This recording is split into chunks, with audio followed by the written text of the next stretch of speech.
The lady that I have to my left, her name is Leila Hassan Howe. Can we have a whoop just simply for the name? She is a British political activist and a founding member of the Race Today collective. She edited Race Today magazine in 1986 and was a part of the Black Unity and Freedom Party. And she has fought tirelessly for marginalised communities alongside her late husband, Darcus Howe, and has left a lasting impact on racial equality in the UK. If we can make some noise, please, for Leila Hassan Howe, and take your seats when you are ready. I'm loving the vibes, guys. Thank you so much. Leila, how are you today? I'm well. I'm very well. Love to hear that. For those that don't know, could you briefly explain what Race Today is? Okay, so Race Today was a magazine, but there was an activist collective formed around the magazine. It started in 1973 and was the idea of Darcus Howe. He conceived that we should produce a magazine with a small group around it that would record and recognise, which would inquire into what was going on in the black communities at that time, and that we should publish.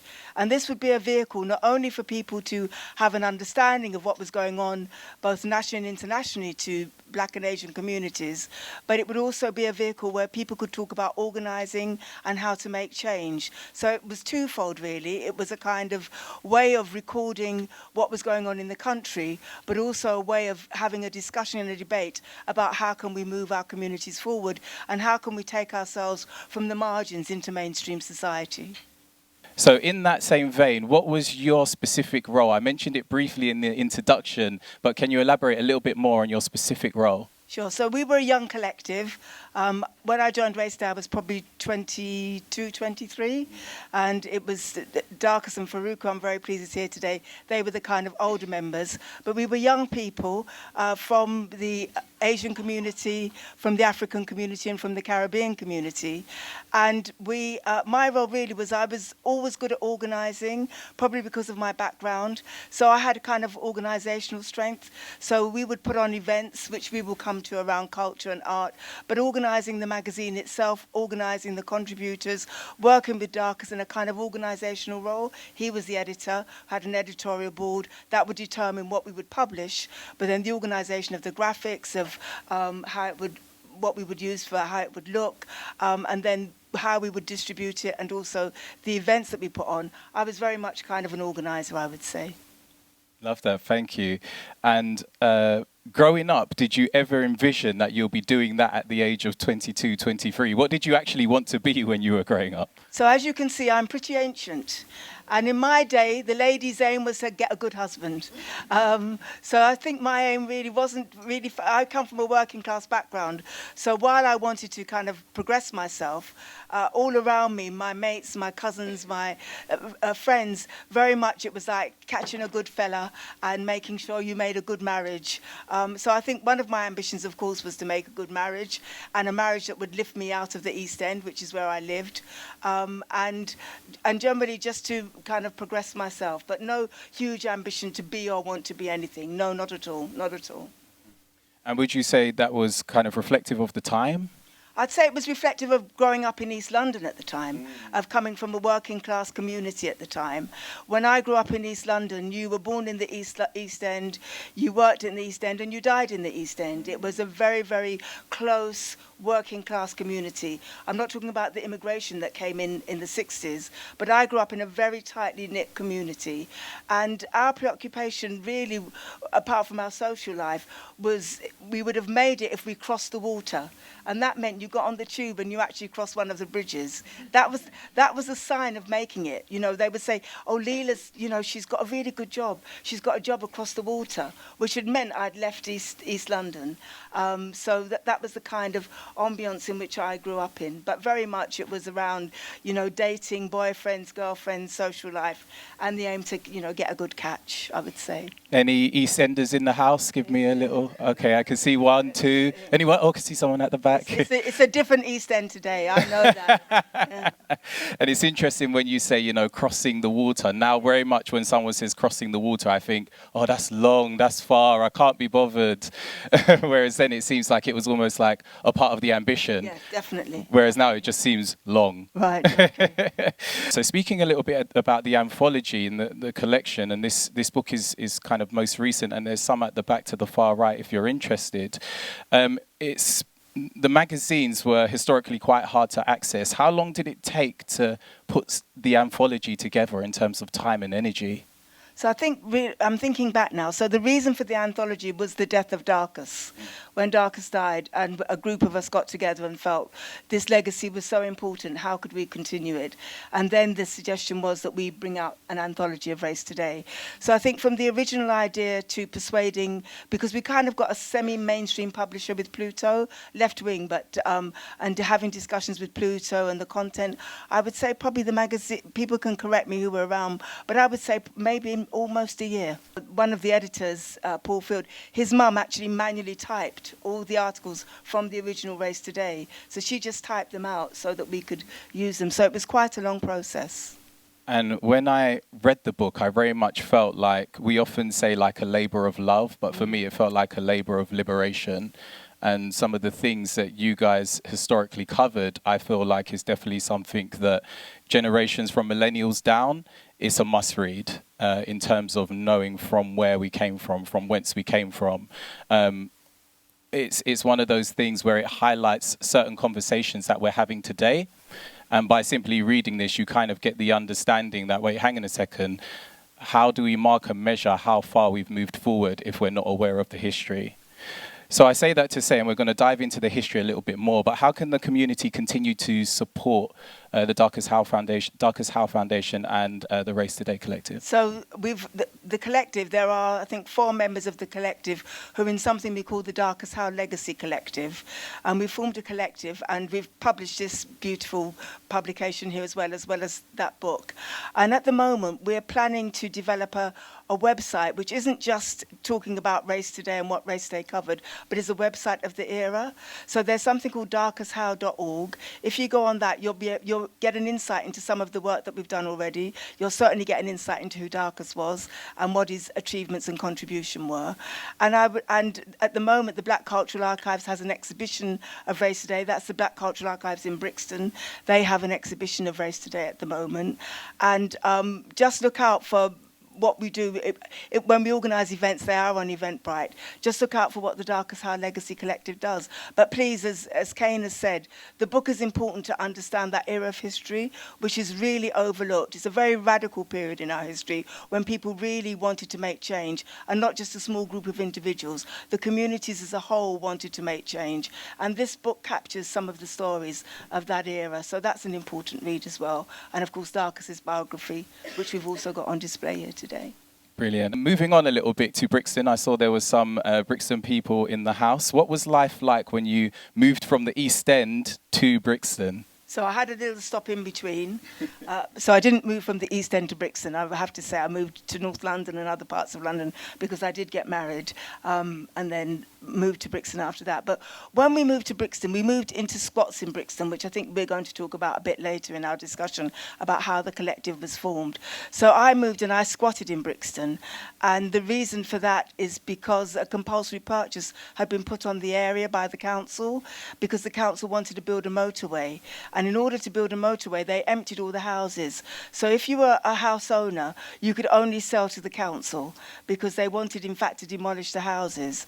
But as these things happen, and we know from even recent history with HS2, the money ran out, and so they never built the motorway. But they'd emptied all the houses. And side by side with this, there was a black squatting movement that had taken root in Brixton. And so when we wanted to move to a black community with our magazine, we moved into squat. So I squatted in Brixton in a beautiful 3-floor house, and the magazine also squatted in a shop front. But Brixton there was absolutely poor. I mean, it was a very deprived area. There was very little employment. The houses, many of them, because they had been emptied by the council, and on the front line, which of course is now kind of well known, so there'd be house parties and shebeens on the front line, but on the road where I lived, there'd be lots of squatters. And so a sense of community really built up. I would say the era in which I lived in Brixton, it was a very, very strong community, very poor, very deprived, and the police were having a field day in terms of Brixton Police Station and the fact that they would arrest and beat up young black men in particular, take them to the station and frame them.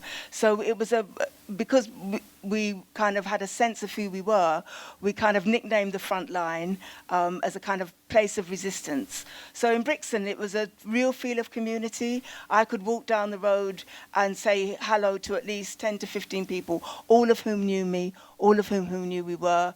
And so a real community sense, but at the same time, real poverty and deprivation. And it's when you speak about squatting, it's something that I feel like to my generation down, it feels like such an alien concept. Yep. And even just hearing that story, it really kind of tells you about the legacy of Brixton. Mm-hmm. Moving on ever so slightly, would you say that Brixton is still the unofficial Black British capital of London? I don't know. This is difficult. There's no doubt that Brixton, in terms of its history, because we know the first roads, I think Summer Leighton Road and another road which escapes me, are supposed to be the first roads that the Jamaican migrants who came on Windrush and just after stayed in. So there's no doubt that there's a huge legacy and history in Brixton. But if I look at today, what's remaining of that legacy is probably the Black Cultural Archives. They've recently opened a big theatre cultural complex called the Brixton House. I don't know how representative that is of the community. And the Black and White Cafe, maybe, and a couple of hairdressers. But that kind of what I knew as to Brixton doesn't exist anymore. But still, if you go there on a Saturday or a Sunday, it's bustling. It's a vibrant community. It's Friday or Saturday, I should say. People shopping, people buying food, still coming in to buy West Indian food. So there is that sense, but I don't think the community sense is there. So is it the official capital? Maybe the unofficial capital. I don't know. I wouldn't say official anymore. Okay. What do you guys think? Put your hand up if you think, yes, it's still the official Black British capital. Hands down if you think, nah. Thinks, oh, wow, not I actually see someone with their hands crossed. So moving on ever so slightly, and these are there's many topics within the collection, within the anthology, but one of the topics that really stuck out to me when I was reading it, especially, being just off the back of, is the chapters about Notting Hill Carnival in here. Mm-hmm. So there's 2 chapters that sprung to mind, one called Carnival Belongs to Us, and the other one, the other chapter is a police carnival. And what's interesting about those 2 chapters is that it highlights the 1976 agenda to remove carnival from the streets of Notting Hill. Could you speak to me a little bit about that time? Sure. My background is not West Indian, so I didn't know anything about Carnival. But Darkest, of course, being a Trinidadian and many members of the collective coming there, Carnival had a huge significance to us. And so when the era that you're talking about, there was a lot of debate about the shape of Carnival and where Carnival should be. And I think you and I have discussed, Kayne, that 46 years on, we still, after every Carnival, get the debate, Carnival is too big for the streets of Notting Hill. That is 46 years old, almost 50 years after every Carnival, that is the debate. But then Carnival, for us, was very much the sense of the West Indian community coming into its own. By the 70s, we've established ourselves, we've come in mass immigration in the 50s and 60s. And Carnival really belongs, we feel, to primarily the West Indian community in Britain. And the police and the local community and the councillors started a campaign to say that Carnival should be taken off the streets of Notting Hill. And the police, it was Commander Patterson, he actually mobilised a petition and went around all the houses in the area to get them to sign this petition to say that Carnival needed to be removed. Now we're talking about the 70s here, and here we are in, you know, similar debates going on. So that was quite strong. It went to the local council. They persuaded, the local press was on their side, saying basically this West Indian Carnival needs to be taken off the streets of Notting Hill. And so we, in the pages of Race Today, and generally with the community in Nottingham, we fought a huge campaign to say, no, Carnival belongs on the streets. It's a valid art form, because at that time it wasn't accepted as a valid art form. So one of the things that we did was picket the Art Council to get it accepted as an art form, and it is funded by the Arts Council today. So we said this is as valid an art form as the opera, as the symphony orchestra, as, you know, the proms. So it has to be respected as such. So that was one part of our campaign. The other part of our campaign was to publicise regularly in Race Today, and where we could, to say this campaign against Carnival is really being led by white racists who don't want it on the streets. So we have to fight that. And then the other part of the campaign was to say the artistic merit of this Carnival needs to be supported for what it is, and it must be allowed to develop and must be respected. So we had huge campaigns on that issue. And on the flip side of that, because I often feel that, you know, sometimes when we do have conversations about Notting Hill Carnival, sometimes we can tend to focus on just the negative, but equally there was a lot of positivity that you guys were doing in regards to the actual masquerade of it all. Mm-hmm. So digging a little bit into that, I often say that our joy is revolutionary, because it's the joy of the West Indian community specifically that kind of healed race relations in Notting Hill and in that area. But digging specifically to you guys, you had your own masquerade band known as the Race Today Mangrove Grenade Band. Renegades. Sorry, apologies. Yes, Thank you. And you won Best Costume in 77. Can I get a woo? In 78 and 79. 3 years running. What? Can you speak to the joy and the importance of Notting Hill Carnival at that time? Because you guys had some real revolutionary themes that I feel like you just simply don't see today. So, sure. So, as I said, we felt that we couldn't campaign on behalf of people or because that was part of Race Today's philosophy, unless we participated ourselves. So we also decided to bring out our own mass band, which we called Race Today Mangrove Renegades. Mangrove, people may know because of the Mangrove restaurant in Notting Hill, which is very symbolic in terms of West Indian black history in Britain. And Renegades was because Darkus was a renegade in Trinidad, and we would bring over a contingent from Renegades, steel band and mass band in Trinidad, and they would play with us, so hence the very long title. But we were also very radical people. We were very radical in our outlook in terms of wanting change in society. So rather, and I'm not in any way denigrating those that do, but rather than have beautiful costumes of butterflies or kind of fantasy costumes, our costumes had revolutionary themes. So our first costume was Forces of Victory, which celebrated the liberation struggles in Africa, in Mozambique, Guinea, and Guinea-Bissau, Angola, and Mozambique. And we built a tank over a car. We actually went down in a tank. We were dressed in kind of military, and we called ourselves Forces of Victory, because at that time those movements in Africa were successful. The whole movement for liberation in southern Africa was successful. So we called ourselves Forces of Victory. The other bands we had were The Life and Times of Emiliano Zapata, and for that we built a plane over a car.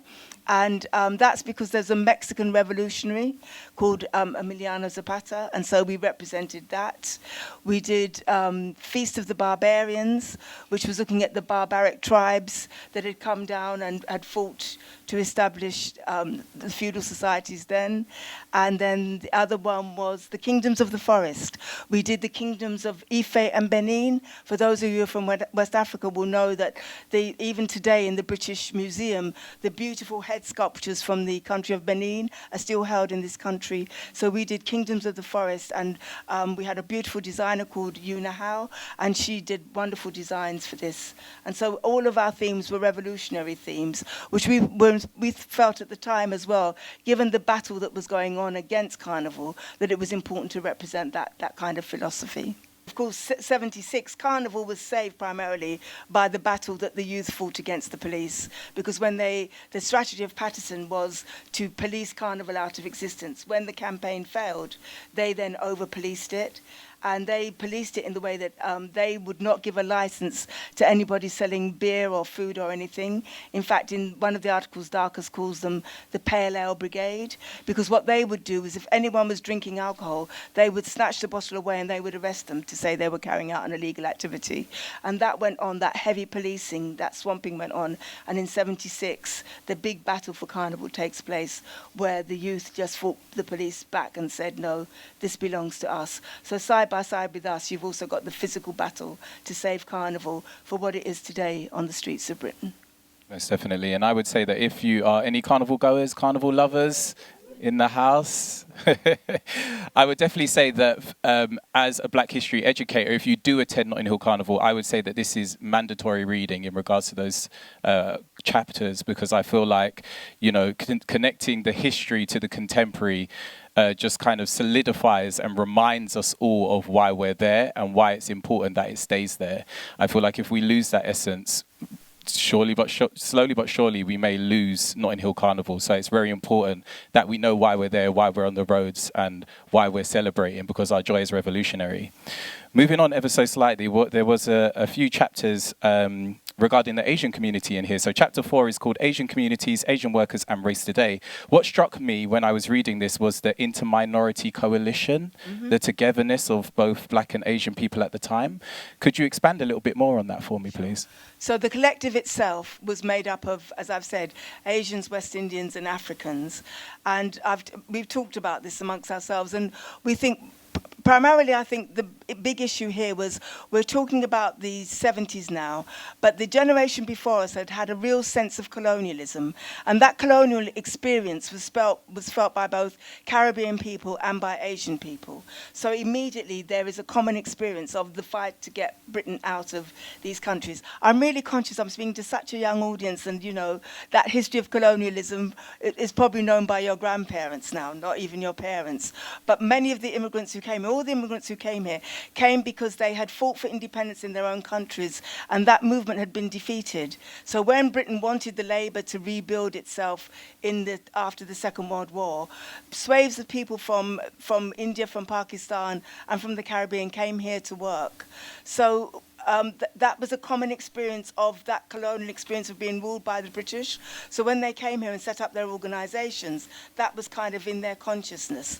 The other thing is that the collective, and Darkus grew up in Trinidad, and so he actually grew up on a plantation, but side by side with Indians. So he had no hesitation in his mind that the collective ought to be made up of Indian people as well, who were also fighting against the British state as we were. So there really was. And at that time as well, because of the movement of the Black Panthers, which had a huge impact on Race Today, and I should say that many members of the collective came out of that Black Power movement of the late 60s, early 70s. Many people in the Black Power movement, many Asians in the Black Power movement, many Asians joined the Black Power movement. And to this day, I was speaking to somebody who's interviewed some of the people who were in the Asian youth movement, and he said they still call themselves Black. So there was that kind of unity of kind of purpose that we had, and a kind of common history in the fight against colonialism. And so the unity just seemed natural at that time. I know now things are very, very different, but at that time it was a kind of natural connection for us. Yeah, most definitely. And you hinted on it a little bit, but in page number 5 on the book, it does mention that political blackness collapsed soon after the Race Today's last issue.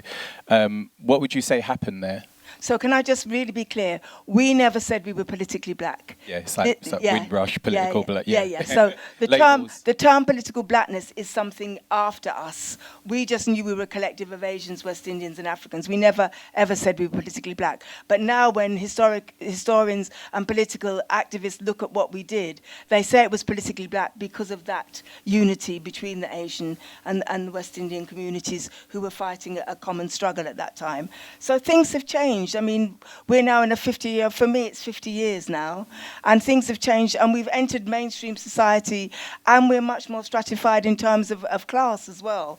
When I grew up, when I was active, many of us, even people who were educated, were in working class communities and identified themselves in that kind of unified struggle. We can see today that, we're in parliament, we're even in government, we're in every echelon of this society. And so things have changed. And so that common purpose, I don't think, is there. And I think generally, because there's such a concentration on what CLR used to call the I, who I am, who I am, who I am, that seems to have taken real kind of precedent and is paramount to people, rather than looking at where we can unify and where we can do things together. Yeah, most definitely agree. Moving on to another chapter, Caribbean women. Any ladies in the house? We often say the Windrush generation built the NHS, but I feel like there's so much more to the story. In a chapter in the book, Sex, Race and Class, it says the community speak about the interviews and the community speak about their experiences as agency nurses. Mm-hmm. From this research, could you further add to what the job role in the country was like at the time for those agency nurses? Okay, so when the first call came out for nurses to come to Britain, they say 40,000 women left the Caribbean and came to Britain to be nurses. And then some did have nursing experience, but by and large, many of them did not have any nursing experience. And so here, as they always do in these societies when they want, to do something, they created a kind of fast-track way of you being trained. So you would go, some people went to nursing schools, which were outside of London, but it was for a very short period where you were just taught the basis of nursing. Now, you've got to remember, when these 40,000 women come over from the Caribbean, nursing in Britain is looked on as a very genteel profession. It's a profession of the kind of upper working class, the middle class. It's something which, to be a nurse is a profession. But you bring over 40,000 people who have come as workers, really, to work in the NHS. So Windrush and the NHS have the same birthday, 1948 for both of them. These women come over, they're given the minimum of training, but already a hierarchy is set up in nursing where they have the state-registered nurse and the state-enrolled nurse. And many, many black women came in to be state-enrolled nursing, which was the lower grade nursing, which these grades don't exist now, but definitely came in to do the lower grade work. So what they did in coming in to do these jobs was they changed the kind of concept of nursing, which was that it wasn't a job for the genteel lady, it was a job, it was work. And in fact, it was quite awful work as well, given that we had to empty the bedpans and do the auxiliary work within nursing. And so many of them joined unions.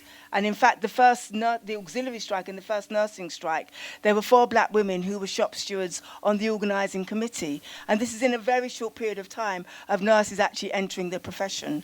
All of them, if you interview them, those who remain now will tell you that the racism they felt from within the health service, from the doctors in particular, and from the kind of gentle nursing profession was rife. But they carved a way for themselves in order to kind of make a name for themselves within the NHS and have worked in the NHS. And now we have really, really senior people. But then it was a job. You went to work as a nurse. There was no frills or fancy about it. It wasn't, ooh, I'm a nurse. It was, I've got to get in there and do the jobs that many of the white nurses didn't want to do. But they really gained strength. And what we say in this article, I think, which is important, is although many of them had come from the Caribbean and maybe had worked on the land, been seamstresses, this was their first time into organised labour. And so that changed their mentality. And many of the women had come here alone. They had come and were struggling and were earning money in order to bring over their families. So many of them were kind of single women who had left their husbands behind, or their husbands had come over separately. And so they had, as black women, they had to really carve out for themselves their identity and also their strength in the areas in which they worked. Agency is where you get more money. So at the moment, in nursing, for those who've got relatives in the health service, it's run on a shift system. And when you don't do your shift, you're allowed to make extra money by becoming an agency nurse. And many of the unions frown because many of the black women, of course, wanted money because they wanted to bring their families here or were supporting their families in the Caribbean. So many of them wanted to be agency nurses. They wanted in the shifts where they weren't working to join the agency. And the union began to attack agency nursing. And black women said, no, this is money for us, we need it. And so they persuaded the union and had big debates with the union leadership to say you need to accept our right to be agency nurses. Once again, I know that this is really important information because what you're kind of sold and taught from a millennial down is that quote, you know, the Windrush generation built the NHS. And to me, that sounds very flowery. It sounds very nice. It sounds, you know, it doesn't include the struggle that, you know, a lot of our grandparents, parents, great-grandparents actually did in order to really build the NHS. Because when I think about building, I don't think about easy work. And when you read these women's testimonies, it literally speaks of the fact that it wasn't easy work. There's on page 84, it speaks about Mr. and Mrs. Davis. And it speaks about their weekly expenditure. So, Mr. Davis earns £12 a week, weekly expenditure. I want you to throw it out to the audience. What do you think was the biggest expenditure back then? So they made £12 a week. What do you think the majority of their money was going to? No, not rent. Not food? Not travel? Not bills? Who said that? Yeah, winner. The majority of the money. So their money divided into £4 to go back to Jamaica. Bearing in mind she got paid £12. £4 going back to Jamaica. The next one down on the list was £3 on rent. On rent. So but bearing in mind, rent would typically be a room within a house that was converted, sharing, etc. The next expenditure was £3 on food, which someone mentioned, £1 on travel, £2 on baby things, and £1 on gas and oil. And when I read that, it really, once again, kind of put into perspective, and this is something that I want to question for millennials down, in regards to your weekly expenditure or your monthly expenditure, how much of that money is actually going back into your community? Because back then, that was the main expenditure for them, going into their community. There's another quote within the book that really kind of struck a chord with me as well, and I'll read it out. It says, 98% of the children of Jamaican women were left behind when they came to England. I don't know if you've heard of the term barrel children, but essentially that kind of caused a lot of, you know, kind of social issues moving forward. And then moving on, it says between 1961 and 63, some £22 million was sent back to Jamaica. That is a lot of money, and that really struck me and made me think once again, where are we putting our money as a community? Because beforehand, the majority of their money was going to the community. Moving on ever so slightly to talk about legacy. And there's a quote in the book, and it's from CLR James. It's page 251, and it says, "Every cook can and should govern." What does that mean? So this is... I'm going to look for help here. So basically, in Race Today, we would always have political discussions. So we're bringing out a magazine. We're activists as well. So we're in campaigns for housing. We're in campaigns against the police. We're in campaigns on education. So we're a group of activists. But one of the things that we always did was that we would have political discussions. And one of the discussions we had in the collective was around CLR's book, Every Cook Can Govern. Because what we wanted to talk about was democracy. And so because we had some people who had kind of intellect with Farouk and Darkus and CLR, Darkus would always have a discussion about democracy and that parliamentary democracy wasn't the highest form of democracy. So these were kind of really deep discussions to kind of say, you know, we think the vote and parliament is, you know, probably the highest form for us, because we're always being told about these third world countries who need to aspire to this democracy. But he was talking about another kind of democracy, that it isn't the last stage in democracy. And that for ourselves as well, we had to think about our role and what we were as kind of activists and what we were striving for. So Every Cook Can Govern was one of the books that we read around the Greek city-state and the kind of democracy they had, and the fact that it was a participation of many people, not the few people who governed, but many people who governed those societies, who governed the kind of the infrastructure of and decision making, that it was done by many, not by few. So it was part of our discussion and understanding of what we should understand in terms of overall society and where we were headed. And so Every Cook Can Govern. Darcus always used to say to us, although it says every cook can govern, some of you need to learn how to cook first. So, that was it. You know, we needed to. It was really a way of trying to broaden and deepen our understanding of this society. And that we're not individuals, and that, you know, looking at, we wanted MPs, of course we wanted black MPs at the time, and we wanted to get into the society, but to have an understanding that real democracy is government by the many and not by the few. That was really what we wanted to discuss. Okay, so we've got one more question, and there were two more questions, and then we're going to hand over to you guys. So if you have any questions, make sure you're formulating them now. So second to last question, this is on page 260, and I quote, "When the warriors of the revolutionary movement depart, taking with them their oral history, the power of their personalities, and their tactical genius, can these movements ever be reproduced?" So I don't think you can reproduce what went on. We can't go backwards. But what Race Today did was those oral histories, the understanding of why people wanted change and what they did to make change, we made sure we recorded. So we weren't always about the success stories, of which the society is very keen on at the moment. We were very much about looking at where is our community at the moment, what is preventing our community from being where it needs to be, and what are the debates and discussions that we should be having in our communities at the moment. And we needed to record that, just so that the discussion was more general and was opened up to other people. So I don't think, you know, people say, could Race Today exist today? And I had this discussion with Farouk. I mean, it could exist, but not in the form that we did. We were a physical magazine, and there's some there, and you will see. We produced it manually to begin with.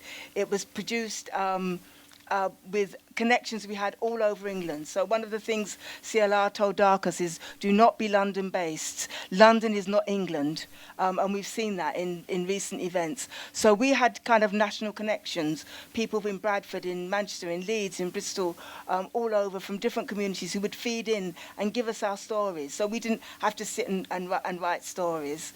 The other thing about Race Today, which I think is important, is Darcus was a really accomplished journalist. We had really accomplished writers in our organisation, so that when you read it, you weren't bored. I mean, his account of Carnival in Is a Police Carnival, in a way, it's like lyrical. It's lyrical, isn't it, to read it? So we had people who could write. I'm not saying you have to be a genius writer, but they knew about journalism. Farouk was a member. We knew about journalism, how to write and how to capture people. So that was also a strength of the collective. So I think that you could, certainly the inquiry into what our communities are doing would now, of course, be on social media. That's the platform now. So in a long way, I don't think you could reproduce Race Today as it was then, but certainly there's no reason why a conversation that's made public and has a radical perspective, not a perspective of, you know, wanting just to make it in the society as the ultimate game, but has a radical perspective. That debate and discussion, I think, does go on in pockets of the internet. I've seen it, but certainly about Britain, no, it doesn't, and that could happen, most definitely. Okay, so last question. What should people leave here knowing? So what you need to leave here knowing is that we are here, this generation, successful, achieving in many instances, and in many instances, no, living in poor deprivation, having issues within our own communities around violence, that where we are today was helped and developed by what we did in the 70s in the journal called Race Today. And when I say us, I don't mean me, I mean my generation, that the radical movements, which are completely overlooked in any telling of history of Britain today, that there was a huge radical movement within this country that was thriving, that demanded change, that was successful in getting change, that we are really the people that really kind of catapulted us into British society in the way that we are now by what we did, by determination, struggle, and by insisting that we were not second or third class citizens and that we wanted equal rights and social justice in this country. That history is not told, very rarely. I mean, I know there's been some documentaries by Steve McQueen and others, rarely told, but that all of you should go away just saying, we need to know more about this history. I think that's what I would say today. Thank you.